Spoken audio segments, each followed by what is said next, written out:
Bugungi kunda giyohvandlik vositalarining noqonuniy aylanmasiga qarshi kurashish har qachongidan ham dolzarb muammoga aylandi. Chunki uning jahon hamjamiyatiga yetkazayotgan zarari tobora ortib bormoqda. O'z navbatida mamlakatimizda ham ushbu xavfga qarshi davlat darajasida alohida e'tibor qaratilib, uni bartaraf etish bo'yicha barcha chora-tadbirlar amalga oshirilmoqda. Xususan Davlat xavfsizlik xizmatining chegara qo'shinlari va Samarqand viloyati bo'yicha boshqarmasi hamda viloyat ichki ishlar boshqarmasi hamkorligida o'tkazilgan tezkor tadbirda Bulung'ur tumanida yashovchi 1996 va 1997 yillarda tug'ilgan 2 nafar shaxs 79 kilogramm 358 gram opiy moddasini Tojikiston Respublikasidan kontrabanda yo'li bilan mamlakatimizga olib kelib, kelgusida sotish maqsadida xufiya joyga yashirib qo'yganliklari aniqlandi va ushbu ajal og'usi ashyoviy dalil sifatida olindi. Shuningdek, tezkor tadbir davom ettirilib, 1996 yilda tug'ilgan qonunbuzarning ko'rsatmasi asosida muqaddam dala maydoniga yashirib qo'yilgan 1 kilogramm 953 gram metamfetamin sintetik narkotik moddasi ham olindi. Boshqa holatda esa Tojikiston Respublikasi O'zbekiston Respublikasi noqonuniy ravishda kesib o'tayotgan vaqtda Qozog'iston xodimlari tomonidan ushlangan o'zini kelishtirgan harakat amalga oshirildi. Mana 2 dona sumka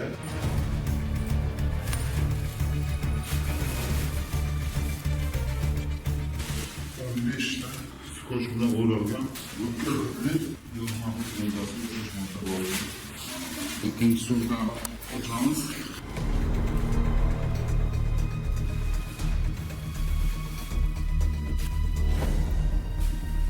Mana skochga o'ralgan o'tkirli jami 15 dona.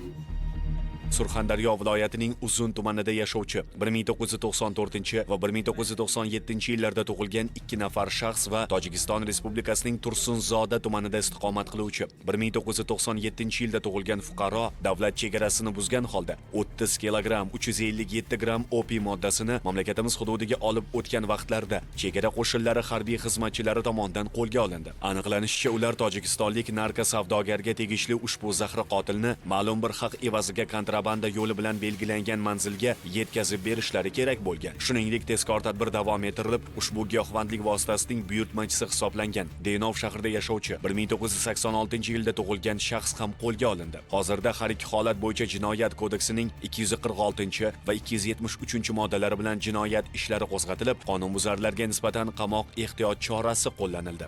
Ogoh bo'ling, giyohvandlik har qanday davlatning ijtimoiy-iqtisodiy taraqqiyoti, fuqarolarning salomatligi, kelajagi, hayotiga rahna soladi. Ushbu illatga qarshi kurashishga barcha birdek mas'uldir.